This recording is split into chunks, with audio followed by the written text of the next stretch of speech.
أعوذ بالله من الشيطان الرجيم بسم الله الرحمن الرحيم شروع اللہ کے نام سے جو بڑا مہربان نہایت رحم والا ہے۔ الف لام را تلك آیات الكتاب المبین۔ الف لام را یہ اس کتاب کی آیتیں ہیں جو حق واضح کرنے والی ہے۔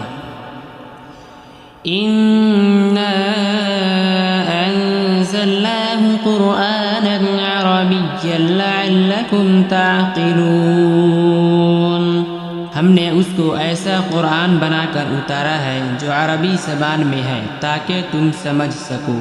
نحن نقص عليك أحسن القصص بما أوحينا إليك هذا القرآن وإن كنت من قبله لمن الغافلين۔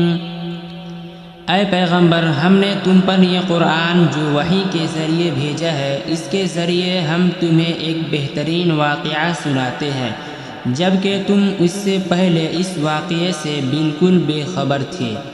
اذ قال یوسف لأبیہ یا ابت انی رأیت 11 کوكبا والشمس والقمر 11 كوكبا والشمس والقمر رأيتهم لي ساجدين۔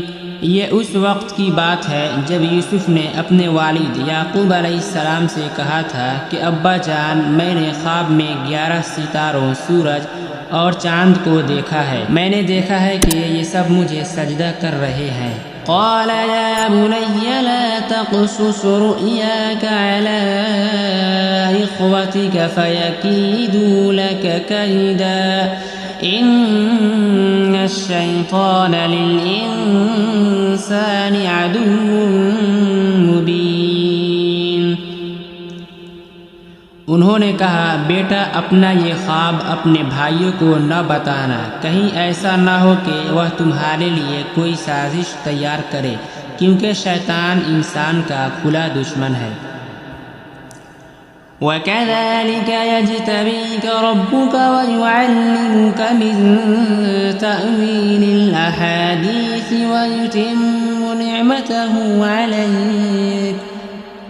وَيُتِمُّ نعمته عليك وعلى آل يعقوب كما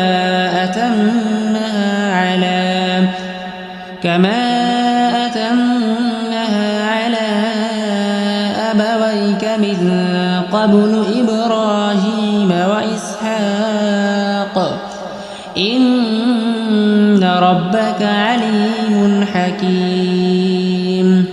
اور اسی طرح تمہارا پروردگار تمہیں نبوت کے لیے منتخب کرے گا اور تمہیں تمام باتوں کا صحیح مطلب نکالنا سکھائے گا جس میں خوابوں کی تعبیر کا علم بھی داخل ہے، اور تم پر اور یعقوب کی اولاد پر اپنی نعمت اسی طرح پوری کرے گا جیسے اس نے اس سے پہلے تمہارے ماں باپ اور ابراہیم اور اسحاق پر پوری کی تھی۔ یقیناً تمہارا پروردگار علم کا بھی مالک ہے، حکمت کا بھی مالک۔ لقد كان في يوسف وإخوته آيات للسائلين۔ حقیقت یہ ہے کہ جو لوگ تم سے یہ واقعہ پوچھ رہے ہیں ان کے لیے یوسف اور ان کے بھائیوں کے حالات میں بڑی نشانیاں ہیں۔ اذ قالوا ليوسف وأخوه أحب إلى أبينا منا ونحن عصبة إن أبانا لفي ضلال مبين۔ یہ اس وقت کا واقعہ ہے جب یوسف کے ان کے سوتیلے بھائیوں نے آپس میں کہا تھا یقینی طور پر ہمارے والد کو ہمارے مقابلے میں یوسف اور اس کے حقیقی بھائی بنیامین سے زیادہ محبت ہے، حالانکہ ہم ان کے لیے ایک مضبوط جٹ بنے ہوئے ہیں۔ ہمیں یقین ہے کہ ہمارے والد کسی کھلی غلط فہمی میں مبتلا ہیں۔ اقتلوا یوسف او اطرحوه ارضا یخل لکم وجه ابیکم وتکونوا من بعده قوما صالحین۔ اب اس کا حل یہ ہے کہ یوسف کو قتل ہی کر ڈالو یا اسے کسی اور سرزمین میں پھینک آؤ تاکہ تمہارے والد کی ساری توجہ خالص تمہاری طرف ہو جائے، اور یہ سب کرنے کے بعد پھر توبہ کر کے نیک بن جاؤ۔ قال قائل منهم لا تقتلوا يوسف وألقوه في غيابة الجب يلتقطه بعض السيارة إن كنتم فاعلين۔ انہی میں سے ایک کہنے والے نے کہا، یوسف کو قتل تو نہ کرو، البتہ اگر تمہیں کچھ کرنا ہی ہے تو اسے کسی اندھے کنویں میں پھینک آؤ تاکہ کوئی قافلہ اسے اٹھا کر لے جائے۔ قالوا يا أبانا ما لك لا تأمنا على يوسف وإنا له لناصحون۔ چنانچہ ان بھائیوں نے اپنے والد سے کہا کہ ابا، یہ آپ کو کیا ہو گیا ہے کہ آپ یوسف کے معاملے میں ہم پر اطمینان نہیں کرتے، حالانکہ اس میں کوئی شک نہ ہونا چاہیے کہ ہم اس کے پکے خیر خواہ ہیں۔ ارسلہ معنا غدا یرتع ویلعب وإنا له لحافظون۔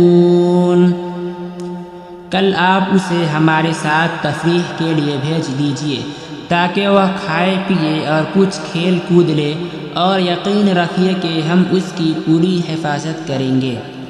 قال انی لیحزننی ان تذهبوا به وأخاف أن يأكله الذئب وأنتم عنه غافلون۔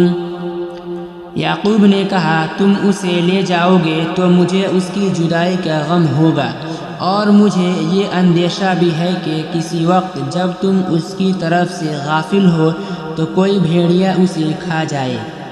قالوا لئن أكله الذئب ونحن عصبة إنا إذا لخاسرون۔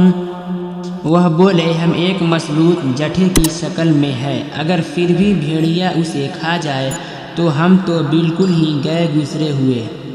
فلما ذهبوا به وأجمعوا أن يجعلوه في غيابة الجب وأوحينا إليه لتنبئنهم بأمرهم هذا وهم لا يشعرون۔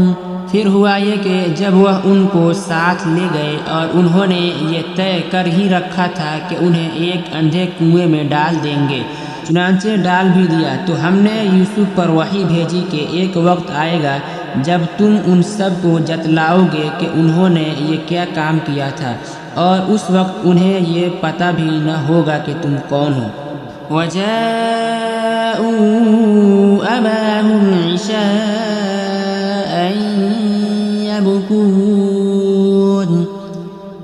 اور رات کو وہ سب اپنے باپ کے پاس روتے ہوئے پہنچ گئے۔ قالوا يا أبانا إنا ذهبنا نستبق وتركنا يوسف عند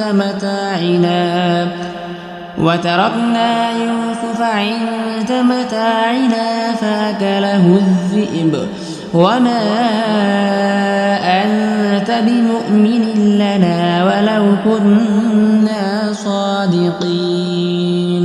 کہنے لگے، ابا جی یقین جانیے ہم دوڑنے کا مقابلہ کرنے چلے گئے تھے اور ہم نے یوسف کو اپنے سامان کے پاس چھوڑ دیا تھا، اتنے میں ایک بھیڑیا اسے کھا گیا، اور آپ ہماری بات کا یقین نہیں کریں گے چاہے ہم کتنے ہی سچے ہوں۔ وجاءوا على قميصه بدم كذب قال بل سولت لكم أنفسكم أمرا فصبر جميل والله المستعان على ما تصفون۔ اور وہ یوسف کی قمیص پر جھوٹ موٹ کا خون بھی لگا کر آئے۔ ان کے والد نے کہا حقیقت یہ نہیں ہے بلکہ تمہارے دلوں نے اپنی طرف سے ایک بات بنا لی ہے، اب تو میرے لیے صبر ہی بہتر ہے، اور جو باتیں تم بنا رہے ہو ان پر اللہ ہی کی مدد درکار ہے۔ وجاءت سيارة فأرسلوا واردهم فأدلى دلوه قال يا بشرى هذا غلام وأسروه بضاعة والله عليم بما يعملون۔ اور دوسری طرف جس جگہ انہوں نے یوسف کو کنویں میں ڈالا تھا وہاں ایک قافلہ آیا۔ قافلے کے لوگوں نے ایک آدمی کو پانی لانے کے لیے بھیجا اور اس نے اپنا ڈول کنویں میں ڈالا تو وہاں یوسف علیہ السلام کو دیکھ کر پکار اٹھا، لو خوشخبری سنو، یہ تو ایک لڑکا ہے۔ اور قافلے والوں نے انہیں ایک تجارت کا مال سمجھ کر چھپا لیا، اور جو کچھ وہ کر رہے تھے اللہ کو اس کا پورا علم تھا۔ وَشَرَوْهُ بِثَمَنٍ بَخْسٍ دَرَاهِمَ مَعْدُودَةٍ وَكَانُوا فِيهِ مِنَ الزَّاهِدِينَ۔ اور پھر انہوں نے یوسف کو بہت کم قیمت میں بیچ دیا جو گنتی کے چند درہموں کی شکل میں تھی، اور ان کو یوسف سے کوئی دلچسپی نہیں تھی۔